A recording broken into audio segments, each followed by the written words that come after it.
Hello, hello, and welcome to Middle, a show where we first apologize for really bad video quality and promise to fix it, and then end up not actually. Oh dear, what's up with sliding? Not actually fixing it. So that's why today we've started slightly later, because hopefully today our video quality would be better. But well, we'll see. we'll see later. Okay, so now let's become serious. Welcome to Ironville. Welcome to our exciting journey to the very depth of the Tagabital database. A database which is implemented in Zeek, a database which doesn't allocate memory after startup, a database which is tested with deterministic simulation testing, a database which only does financial accounting.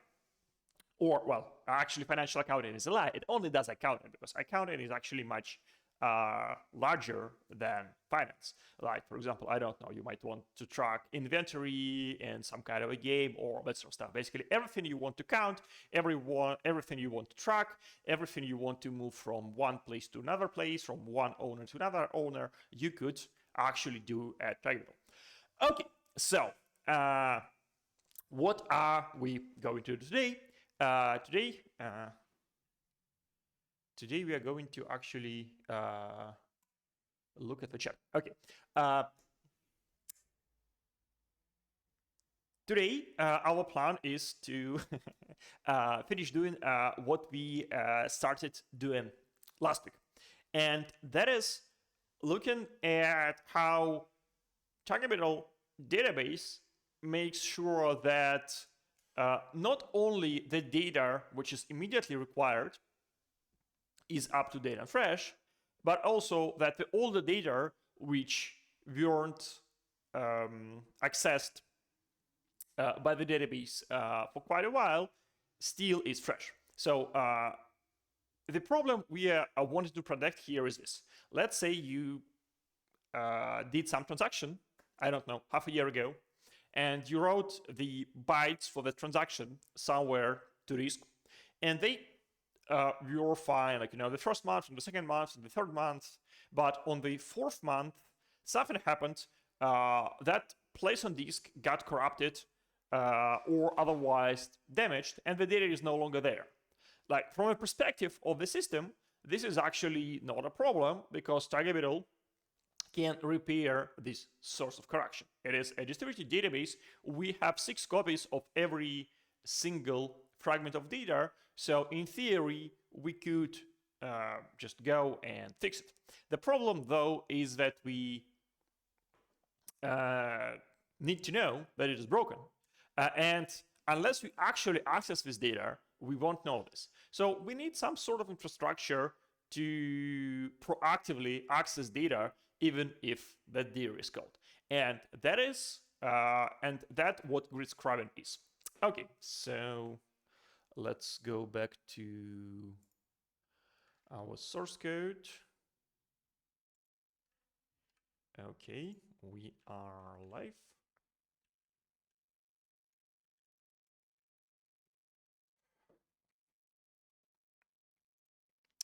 Okay, and the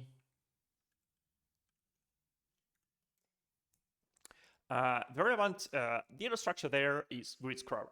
So last time we looked at blocks, at grid blocks missing, the data structure which maintains a list of blocks and a list of tables which we are currently repairing. And last time we looked at how that data was populated as a result of the process of state sync. So today we'll finally look at the scrubbing. As usual, it always helps to start with the beginning, to trace control flow from main to the data structure that is interesting for you at this particular point in time to better understand it. So let's look where is the grid scrubber initialized and used. Grid scrubber. Okay, so as usual, we parameterize our grid scrubber by the forest. So the forest is the collection of all LSM trees we have.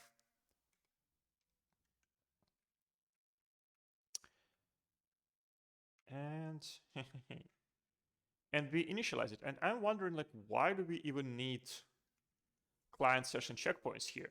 Because I don't think we've talked about client sessions yet. We let me see, do we have, yeah, we actually have client sessions as the first item in our to-do list. So, in client sessions store, so we have the invariant that every targetable client can have at most one request in flight. So the way this works is that when the client gets created, it gets a unique ID, which is just a random number, and then it sends a register request to the cluster to register this particular random number with the cluster as an ID of the client, and that is information stored in the client session. Well, kind of like this is the key in the client session, and the value would be the latest response we've sent to the client. And the question is, why do we need these for grid scrubber? Because this is really mystifying.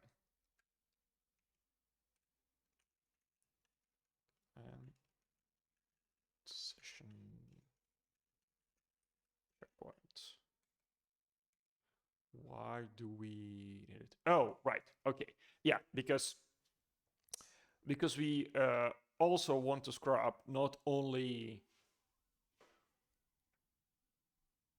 the grid itself, but also client sessions, because client sessions are also stored.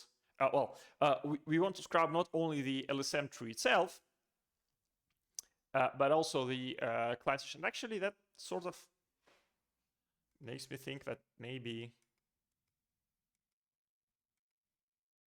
we should scrub all the trailers. Okay, but we'll get to it. So basically, as a reminder, the data file for targetable is organized into the superblock, which is the root pointer to the rest of the state. The write-ahead journal, which is normal write-ahead log, So like when a message comes through the network, it is just appended as is to the write-ahead journal, and that is kind of like the ground truth as to what the state should be. And then there is a grid, which stores all the actual state of the state machine. And the grid is called the grid because it is sliced in a bunch of equally sized rectangular blocks, where each block is 512 kilobytes. So now the main structure, like the main thing which is stored in the grid, is the LSM tree. So LSM tree is a persistent data structure which uses those grid blocks as like basic unit of allocation. But we also store some other things in the grid which are not LSM trees, and those things are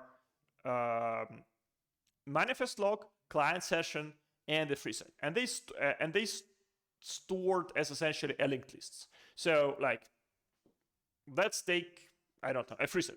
A free set is just a bit set, so just like, contiguous region of bytes. And when we want to write this free set to disk, what we do is that we slice this contiguous region into chunks where each chunk fits into an individual grid block, and then we write those grid blocks to disk, and we make sure that they form a linked list so that we could actually traverse the whole thing.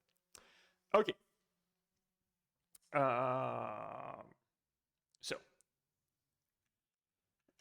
this is how we, and for some reason, we only scrub the client sessions. So my guess is that for the free set and for the manifest log, we are going to read them whenever we restart the replica anyway. But for the client sessions, if we have a client which actually isn't, if we have a client which actually isn't contacting us for a long time, then that data might get called, and that is why we might want to explicitly scrub it, explicitly make sure that it doesn't get corrupted. Okay, so how are we using grid scrubber? I think it should.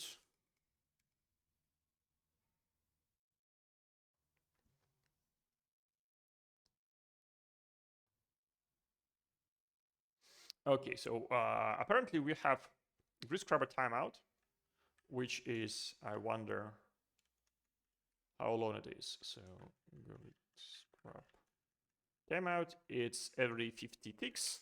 A tick is roughly 15 milliseconds.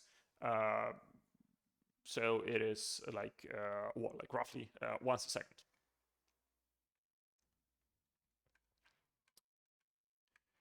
Okay.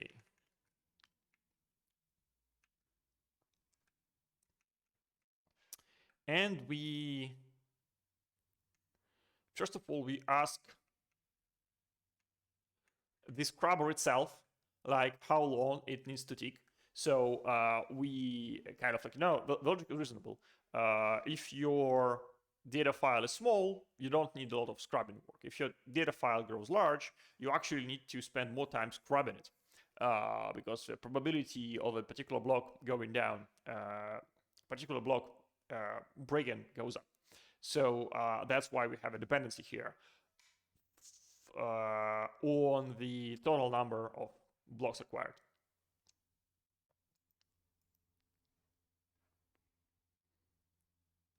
Okay, and on every tick, we ask grid scrubber about any missing blocks, and we ask the scrubber to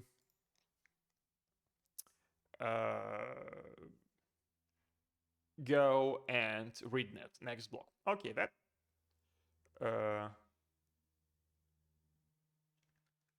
sounds reasonable, although I don't understand why do we have +1 here.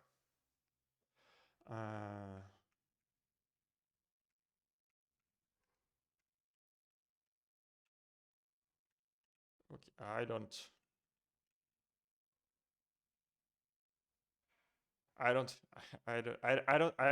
get it. Why do we have +1 here? It feels like it shouldn't be necessary.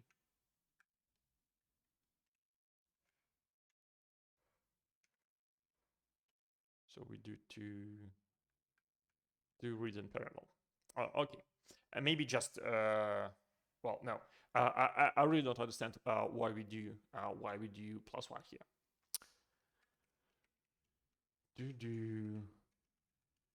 Why? Actually, I guess we could just go and blame the thing, shall we? Shall we see why there is +1 here? Because I'm mystified replica. And yeah, this is kind of like embarrassing, but I'm local first person, but I do blame on the web because it works better despite these like horrible lags. Okay, so why do we do +1? Okay, scrubber timeout.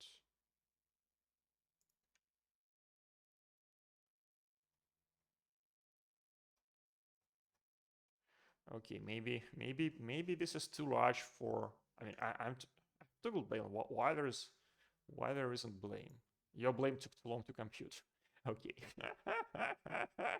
I guess we are not doing blaming online here. Okay, let's see how it works. And it's good and it doesn't. Okay, it is embarrassing. Let's just look who added this line.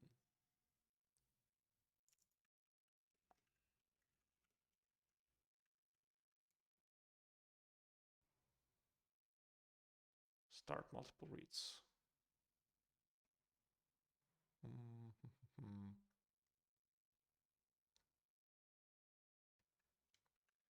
Okay. Maybe we do something here.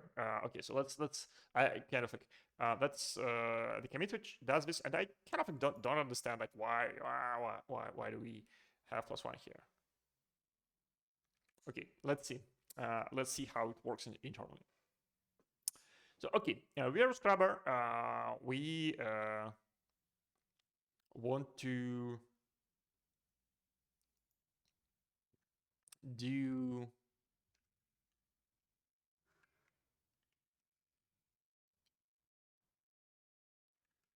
okay. I think maybe okay. Okay. I now get it. So the +1 here is to make sure that we do get that we do exhaust all the read, so that like this else unreachable actually works. So I mean, we have like 5 reads. So and I think on the 6th iteration we'll actually tell that hey, we don't have a read available, although it is confusing. So okay, we say that if we don't have available reads in the scrubber, and I mean, we haven't looked at the reads, but at this point it's pretty clear that it should be like IO abstract, which like, is essentially like, a very local allocator for IO operations. So okay, if we don't have this available, then we return nuts. And again, this is, I kind of like emphasize this every time we see this pattern, but this is it. This is how you do static memory management. Because like, when you start about thinking about how can you avoid allocating heap memory at all, you start to think, okay, like actually, like I need a heap memory for this and I need heap memory for that, but actually no. Like here, you see, like, okay, we want to do scrubbing, and then we upfront decide like how many work items we are going to process at the same time, and that is like this constant. And if we don't have this amount of work, this amount of like space scrubbing, we just say, okay, we are not going to do anything.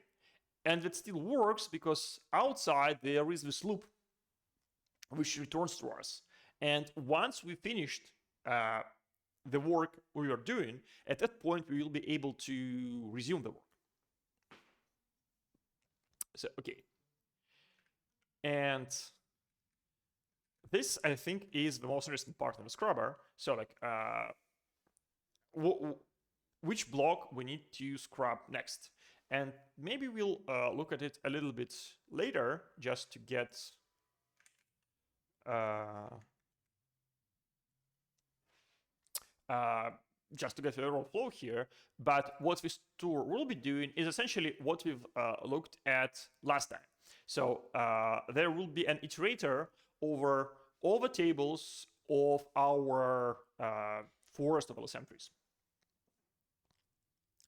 Okay, so we got a block, and then we acquire a read again, and this like question mark here is justified because we check that we do have a free read here. Sanity check that we are not already using this read.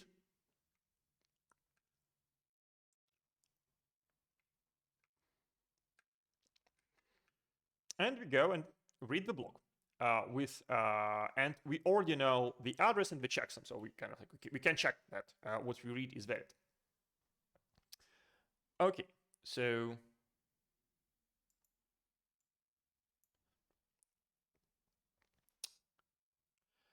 after read,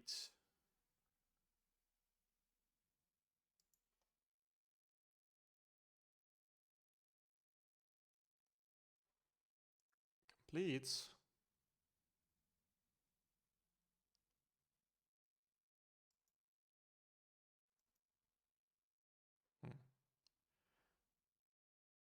okay.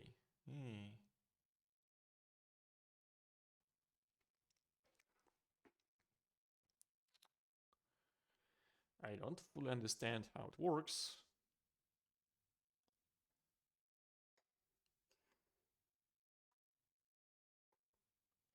So if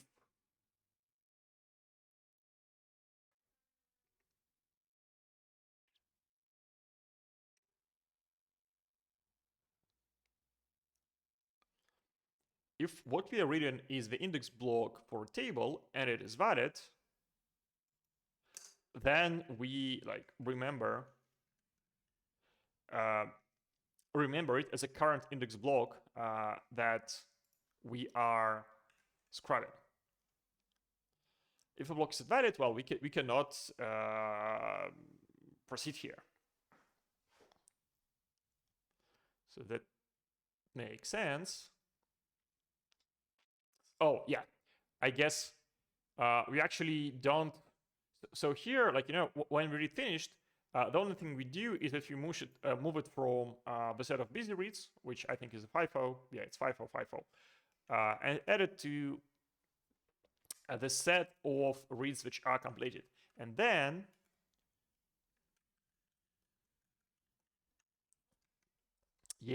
and then we have like a separate function to pull faulty reads of that queue. So okay, so kind of like, you know, we issued a bunch of reads, and like we process the reads, we record the results. Then at some later point on a timeout, the replica goes again, and it also and it also checks whether we are not repairing something more important than the scrubber. Because if we have some fault which prevents us from processing with commits, that is relatively more important than the fault from the grid scrubber. Okay, so and that's why kind of like, you know, we don't immediately like start repairing, because we don't actually again, this is also like one good principle here is that you don't want to do the work proactively. You kind of like want to like compute the state transition, but you don't want to immediately act on the state transition. You want to wait for an appropriate moment to start actually acting. So in the case of grid scrubber, like the state transition is that we computed which blocks are damaged. Our action would be to issue repair requests to replicas, but we actually don't this but we don't do this proactively. We wait for the replica struct to go and poll us and say, hey, this is the right appropriate moment to start doing repairs. Why?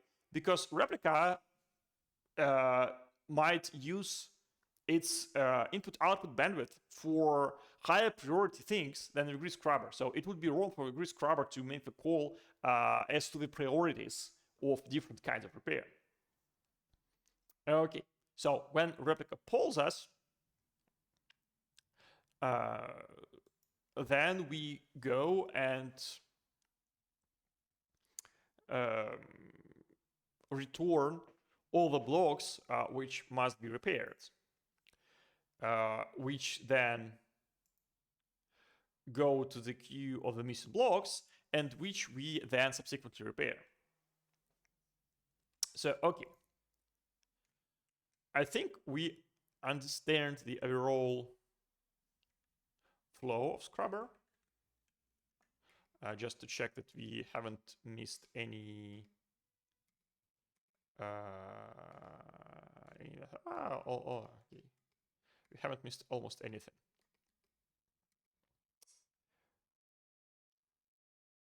Okay. The big mystery that will remain is this tour, like how we actually traverse over the entire data file to get things. Okay, let's see. I think that should be okay. Let me first guess, and then we'll see how wrong I am. So I think it should be roughly the same strategy as for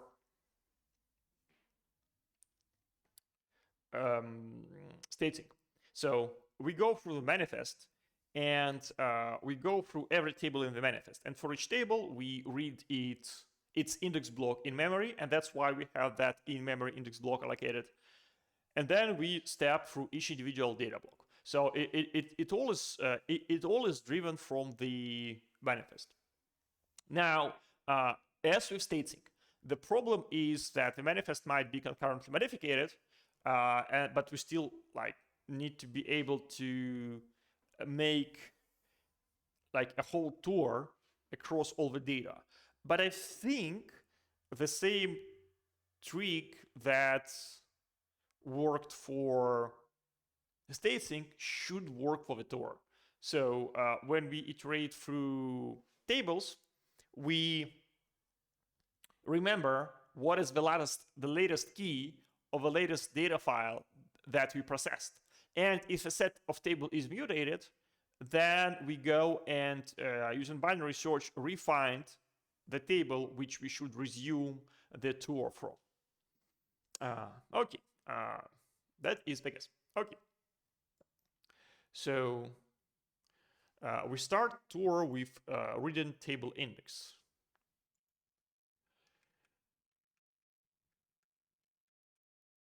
If the tour is table index, then we fetch a new table, and that is our wrapping forest iterator, which is, I guess, a wrapper. Okay, yeah. I get it. So yeah, it works almost exactly as I described, except for one thing. Your data file is actually really, really huge.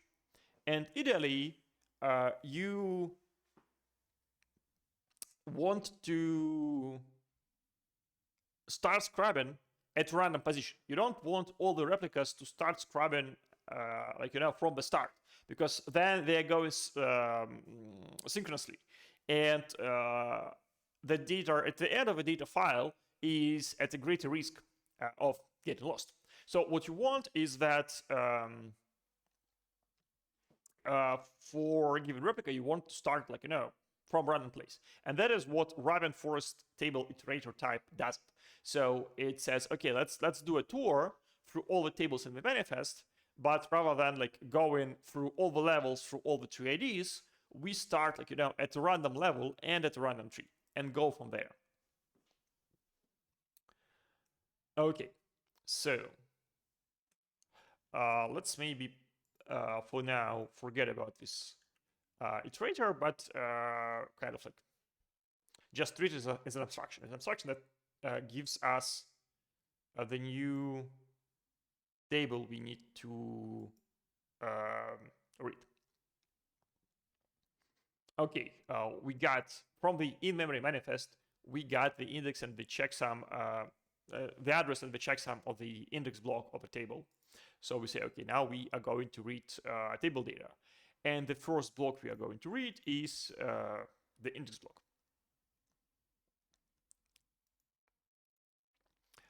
If we are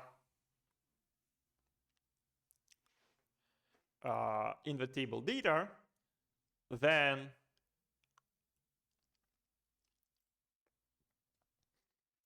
we use the index block which we have read. So this index block here connects with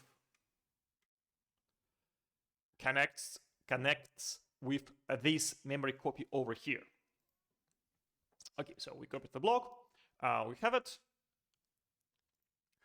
In our tour, we remember which data block we are reading. So we extract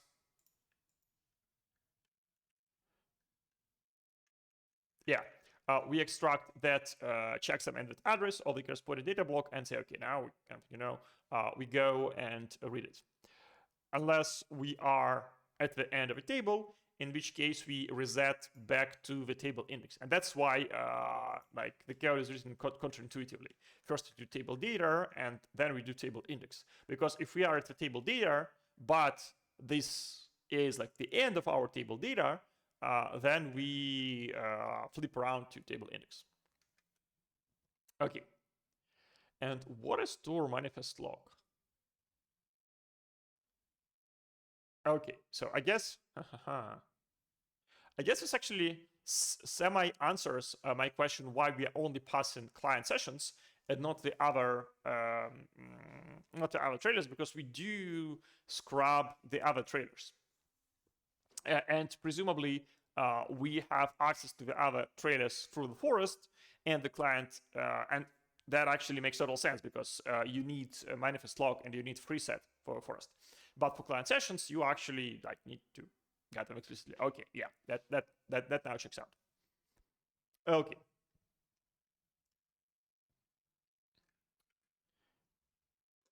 Okay, so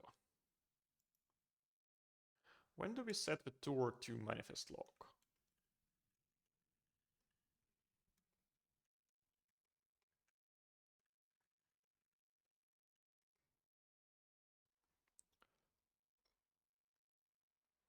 Oh, right, yeah. So when our table iterator says that, hey, you've actually scrubbed your entire grid, then we go to the manifest log.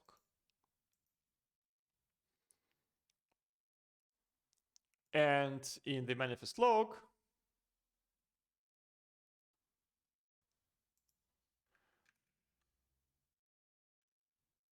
we have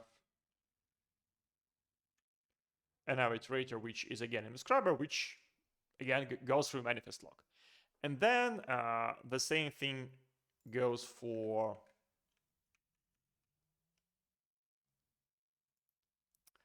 free set,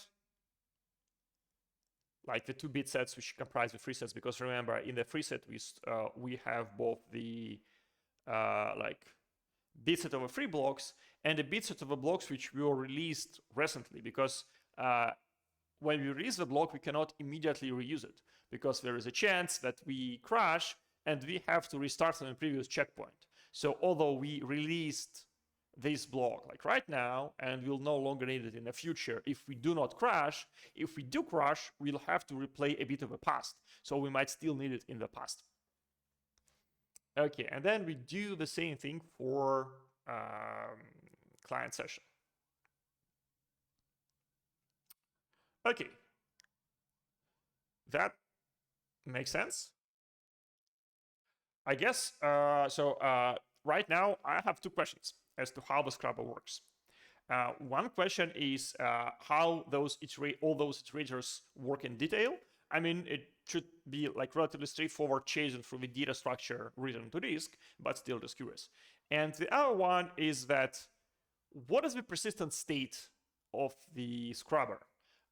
Meaning that, like, I mean, you could imagine that the scrubber doesn't store anything to disk. It is like fully in memory. And it can scrub data like as long as it exists in memory, but that creates problems if you crash and then you like restart and you start scrubbing from like a random place on disk. So you might actually not get to scrubbing the data you haven't scrubbed before you crashed. So maybe it actually stores some data to resume the tour. Okay, so let's answer the second question first, because I think I've seen the open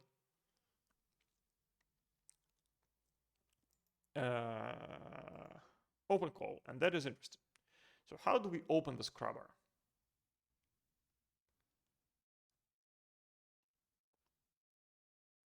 Oh no, actually, okay, yeah, it is simpler.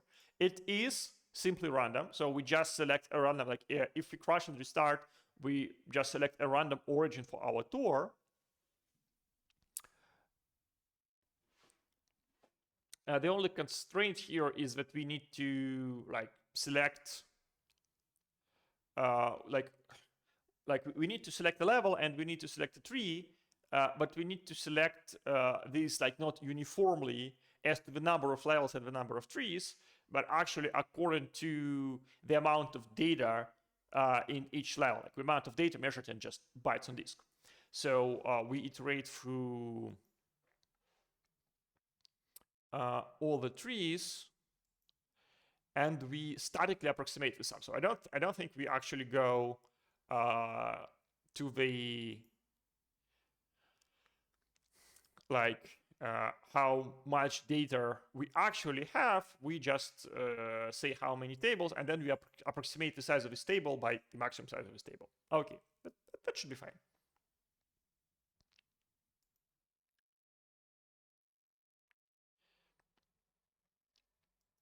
And then, yeah, this is like reservoir sampling. So like, you need to, like, you have a sequence of endpoints and you need to select a point in random.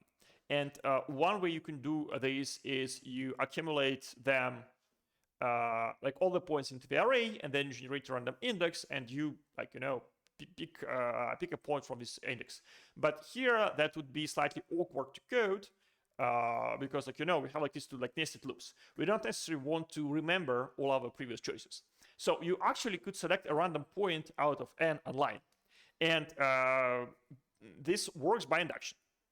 So at each step, you will have considered k points out of n.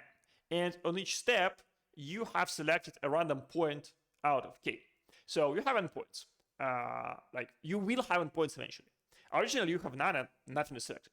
Then you got your first point, and you need to select a random point out of 1, and you just pick it because you don't have choice. When the second point comes in, you need to select a random point of the 2, and you have one already selected. So you flip an unbiased random point, and either you throw away your old point and take the new one, or you take the old. In any case, after that, you have a random sample out of first 2 elements. Then the third element comes in. So you have your random point, which is random out of the 2, and you have the third. And now, if you pick a random out of the 3, then the probability that it is the third one is 1/3. So you throw a 3-sided coin, and if it goes heads, then you replace a point. If it doesn't, you keep it, and so on, so on. So yeah.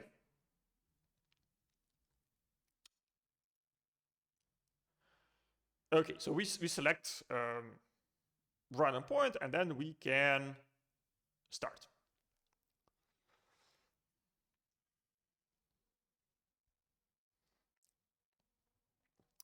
Okay.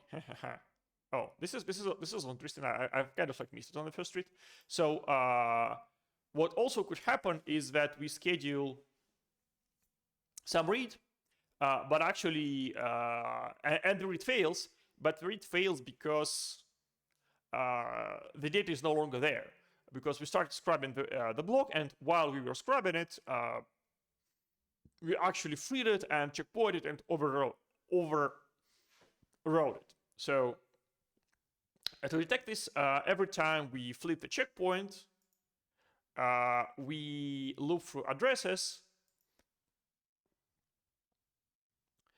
and for each address which is going to get freed, we actually see, hey, this is now released. Okay, this is actually interesting. So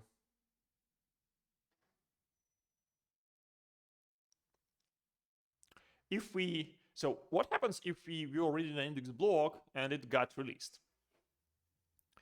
So here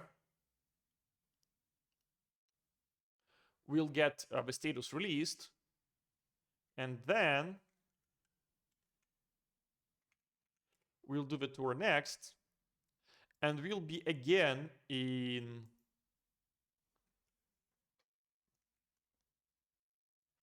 okay, then we'll get in this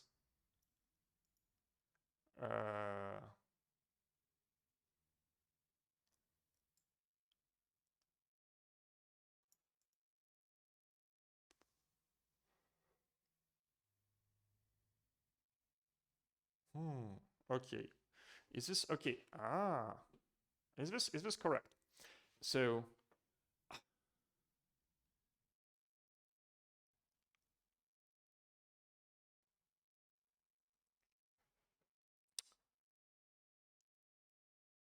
well, okay, if table data is after we have table data, so we store tables. Okay, so okay, so we were in it. Then we went to table index. We scheduled our read, and that read got released.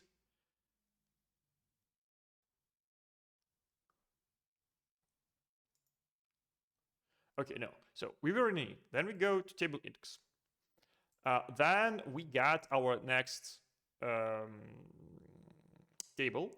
So we say that, hey, now we need to store the data blocks from this table, but only after we have read the index block. Okay. Then the index block gets released. So we get back again here. We go to table data, and now this thing is null.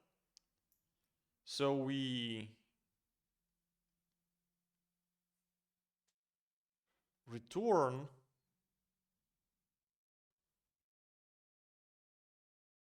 the same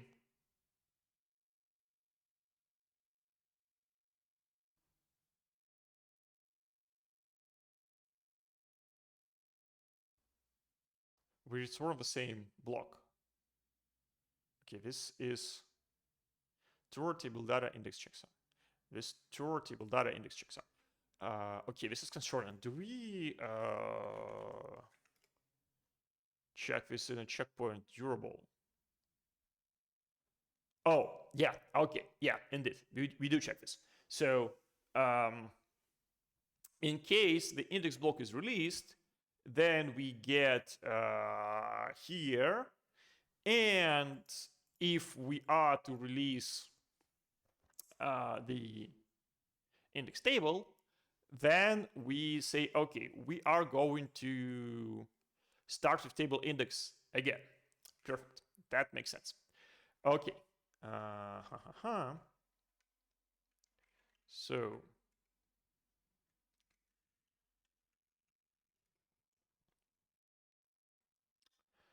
So the question is like, okay, how the iterators work. Okay, let's see how our rapid forest table iterator works.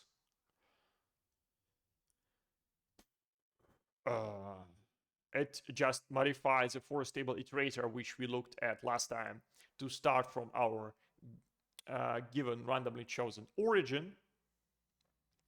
And then if that iterator reaches the end, we say, okay, now we wrapped and we start.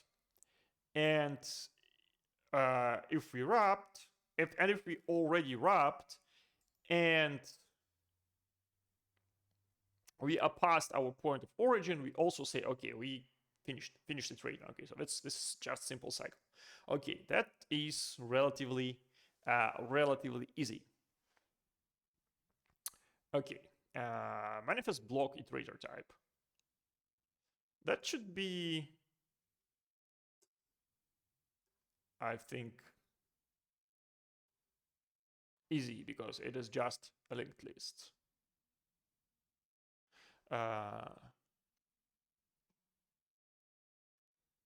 Oh, actually, okay, yeah, it is. Like this iterator is like super easy because I was thinking that like, so physically on disk it is a linked list. So I was thinking that, like, we need to read the block and then get a tail pointer out of it and follow the pointer in another block. But actually, when we open the manifest, we store the addresses of all the blocks in memory. So this is again just simple in-memory iterator of the manifest log block addresses. Okay. And well, and what do we do for checkpoint? Well, and for checkpoint trailers, we just essentially inline the iterator here because there we also have all the blocks available. Okay, I think that's it. Let me be just follow the math here, which computes the probability dependent on our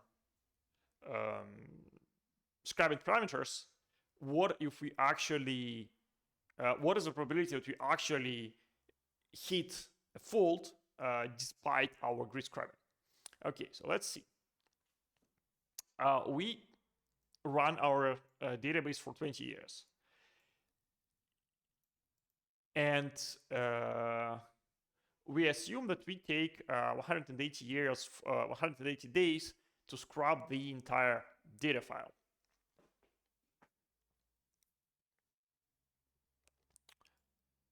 So this is our storage size, which is 16. Okay, so this is like kilo, mega, giga, 16 terabytes. And we have this amount of sector faults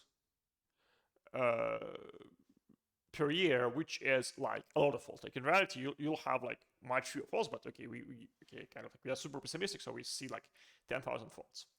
Okay, this is our block size, half a meg. We have 3 copies of data. We have 6 replicas, but we only guarantee 3 copies. Okay. So we have this amount of sectors in the block, this amount of sectors in the storage, this amount of blocks in the storage, this amount of days in the test. So we have this amount of full cycles of scribing. So we have this amount of faults per single cycle.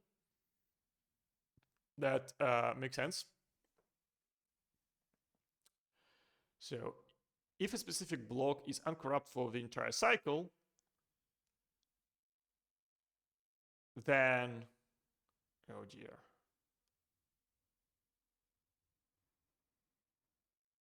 What is this formula? So storage sectors minus block sectors. Okay, so this is okay, so that means, so we have like 10k corruptions, or like we have like this amount of corruptions per cycle, and those corruptions shoot randomly in sectors. So our block contains of many sectors, and if our block is not corrupted, that means that all bullets missed our block. So they missed this amount of sector, and that means that they like the probability that a single bullet misses our sector is like basically all the other sectors divided by the total number of sectors, and then all the bullets missed it, so we rise it to the power because we assume that faults are independent. Okay. So then the probability that the block corrupt is the complement of that. The block is totally corrupt if it is corrupt on every replica. And the cluster is healthy if none of the blocks are corrupt. So it is the complement of that. And then for 20 years, we like need to rise that to the power of a number of cycles. We have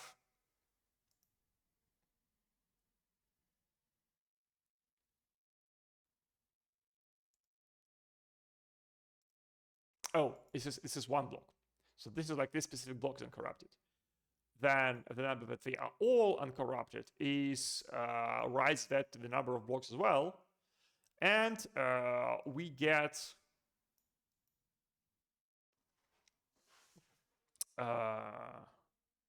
like 0 point something something something 0.4 probability that despite all our scrubbing, the data still gets corrupted. One thing I'm not seeing here is like, how do you make sure that your cycle interval is indeed half a year? I think, okay, let's go back to the replica. I've seen that when we set up the timeout,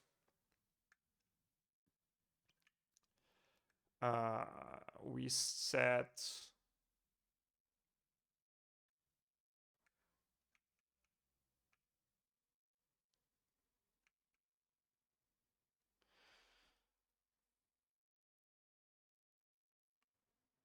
okay, right. So we assume that the scrub tour just scrubs the entire data, and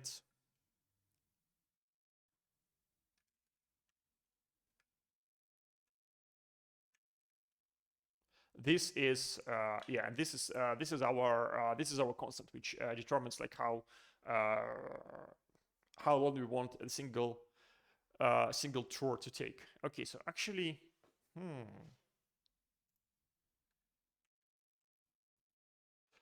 now that I looked about it, actually I kind of like, yeah. One thing I don't like about this formula is that I don't think we actually account for the fact that we start scrubbing at random. So there's still, I'm not sure if it matters here or not, but given that we probably will be at least upgrading replicas during this time, so the replicas will be restarting, we might not actually uniformly scrub everything. So kind of like if we take half a year to scrub the entire data file in one go, but we also kind of like don't do one go, we actually do a bunch of restarts. What is the probability that we don't miss any particular sector? It kind of like feels like it might be substantially smaller, but I guess that is what I will be thinking in the background. Okay, so I think that's it for today. And today we've covered grid scrubbing. So to summarize, the scrubbing is the problem of periodically reading all the data and checking that the checksum still matches, even though the data might be called and might not be read otherwise. The way we do this is that we like literally like have like a very giant iterator across everything in the data file, and we follow this iterator like really. And this is remarkable. So I mean, very few people seen this thing, like, like iterators, like, you might iterate, like, like from range, like from like 0 to 10, like maybe like, 0 to a million, maybe like 0 to like something. But here, like, this is like literally the iterator whose size is like 16 terabytes. This is the biggest iterator I've personally seen. I've never seen a bigger iterator. It's like, big iterators. That's cool. So anyway, we have this giant iterator which going to, like, like a clock through our data file. The problem, though, is that we iterate mutating data, and so this is like one problem. Like, we iterate over data which is modified. The second problem is that like, we'll probably die because our iterator is well, certainly die, but because that our iterator is like so large, we'll probably die in the middle of iteration and will resurrect. So we need to somehow make our iterator robust to, like, not only like, like in I mean, it's I love Rust, but Rust joke, like, in Rust, like, you are forbidden from iterating data if you are already mutating this. So in Zig, like, we need to write an iterator which deals with that. And what's more, this iterator must even survive, like, the death of the entire process. But yeah, it's to be really robust, and it's actually not that hard. So 2 ideas here. One idea is that we can start iterator at a random place. So that means that even if we die, well, we still start somewhere reasonable, and we'll probably complete our tour one way or another. The second issue is, yeah, the data is mutated. And here we use the same trick that we looked at last time. So in our iterator, we maintain not only the index, which points to the next value, but actually the last value itself. So if our data is mutated, our index is incorrect, but we can use our value to actually go and paginate across the data. So I don't know what is